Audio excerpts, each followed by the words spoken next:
When you were going back to those school days, what was it that switched you on to ska music? Where did you find this? Was it the Trojan collection, things like this? It was a rather bizarre combination of things, right? You've got 3 areas where they never changed the records for decades, right? There was a pool hall in Tottenham Road, there was the fun fair on Hampstead Heath, and there was our youth club. And it just played records from 10 years previous. And you'd hear Desmond Decker and Prince Buster and all that. And then it was like Mike, our keyboard player's older brother, had a lot of those records. It's a complicated issue. It's exactly why we started playing that music. I mean, we started off doing a lot of old rock and roll covers, but then we started to veer more towards Fats Domino. Now, Fats Domino did that, which is where ska came from, really. And we started to emphasise that more. And then, when we were doing live gigs, we realised that people started to dig that more than the other stuff we were doing. So we started to increase that into our set. Because, really, we were just kids getting a gig on a Friday night in a pub, and all we wanted to get is people jumping up and down and get paid and get asked back the next week. You know what I mean? And we found that was working. Talking of people jumping up and down, Suggs, of course, in '92, when you first did the Madstock performances, so many people were jumping up and down in Finsbury Park that it registered on the Richter scale. It did. Well, fun enough, I do a bit of this in my one-man show. There's a seismologist, I forget her name, Alice Walker, and she's got this whole quote in the Times about how she rings the police, and she says, people are terrified this tower block's going to collapse in Finsbury Park, that she's sure that it's been caused by a Madness concert. And the police aren't sure, but I'm pretty sure that wasn't the words they used. But when it happened the following night at exactly the same time, it was on the Richter scale, 5 points on the Richter scale. There's a lot of fat, bald geezers jumping up and down at the same time. My daughter Scarlett, everyone. She loves her dad. If any fat bald geezers in the audience have a question for Suggs. When's the new album coming out? It's supposed to come out sometime this year, but it might not now. It might be next year. But as I say, we're sort of organic organism that can only go to its slowest person. I mean, what's been remarkable is that we've managed to hang on to all 7 members, I mean, another story, I tell you my story without going on and on about myself, but why not while I'm here? You're here to go on and on about yourself, so. Is, my one-man show is about the fact that I never knew my dad, right? He fucked off when I was 3, and he was a heroin addict, and he ended up in a lunatic asylum and all that. Then when my kids moved out and my cat died, and I got this space to reevaluate, I found out what happened to my dad, and he got remarried, but then he died of whatever. And I was just thinking about, how you have these shadows hanging over you of the past, and really they're not that important. You know what I mean? You can you can expose them to the light, which I think is healthy. But then you've got to say, you know what I mean? I'm here now, and the conditioning of my past cannot affect where I'm going in the future. And what's really important is the people around you now. The people around you right now. And it's you. But to illustrate that story and what I'm saying about the band and the fact we stuck together because we gave each other breaks, even though we hate each other on occasion, is one time we were playing a festival in France, Rock on Seine, in Paris, and we were supporting Oasis. And on the way there, we got a call, and our manager said, "Oh, Oasis don't want you to be on the main stage before then, they want you to be on the smaller stage." And we were about, we were halfway there by then, and we'd never blown a gig out before, and we thought, fuck it, then alright, bollocks to you, you know what I mean? I don't know if it was them or the management or whatever. So we played the smaller stage, and of course, everyone that should have been on the main stage was crammed into the trees and jumping up and down on top of the beer tents, and it was a brilliant gig. And we were sitting backstage having a few cold drinks, or 3, and the promoter burst in and went, bang, did you hear that sound? I went, what? The first chord of A Hard Day's Night. But Liam had smashed Noel's guitar and questioned the birthright of his child. And the promoter said, I can't believe it, Oasis are not going to play tonight, they've gone, they're not going to play that, they're not going to play again. They split up, sacre bleu. And I can't believe it, he said, because I booked fucking Amy Winehouse last year, and now this. Without rubbing anything into anything, I'm saying that, like, what I read afterwards was Noel Gallagher said no one backed him up.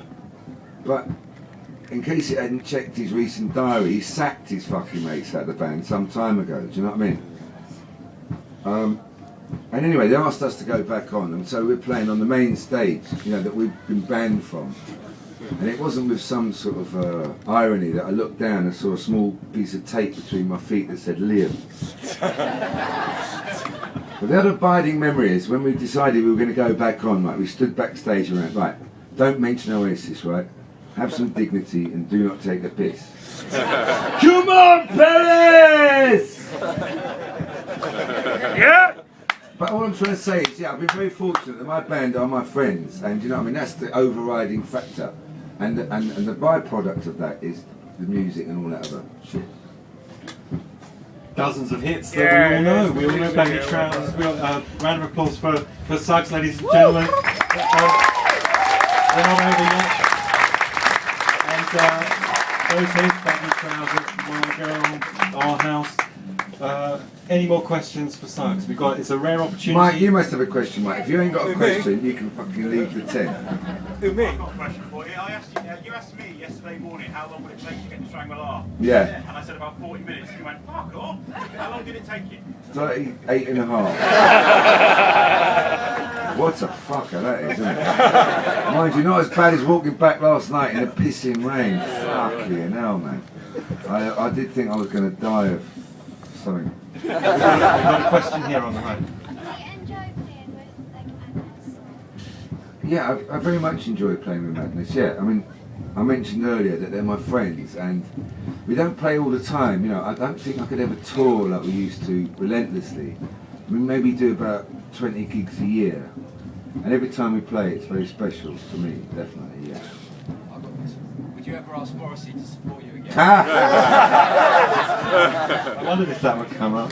Yeah, Morrissey, yeah, we got Morrissey to support us when we came back. We haven't played together for 8 years at Finsbury Park, and it was a bit of a coup, you know, because it's not the sort of thing he normally does. And they had Catatonia and the Blockheads and lots of great bands. And we paid Morrissey 60 grand to play the 2 nights. He played 2 songs on the first night, and a fag paper hit him in the eyebrow, and he left. Waving a Union Jack around, and pictures of skinheads behind him on the stage, which was very nice of him. So I rang him up the following morning. I said, Morrissey, man, that's just not good enough. Because most of the tickets we'd sold already for the first night. All your fans are coming the second night. They can't. An orange carton hit me in the eye. I said, you've got another one, yeah, you. 30 grams worth of bruise on the eyelid. Because you 20 minutes last night. Did he? So the Smiths didn't reform then? Did anyone see you too? Yeah. Yeah. Primal Scream. Primal Scream was the bollocks. It's not slit our wrists That was about it anyway.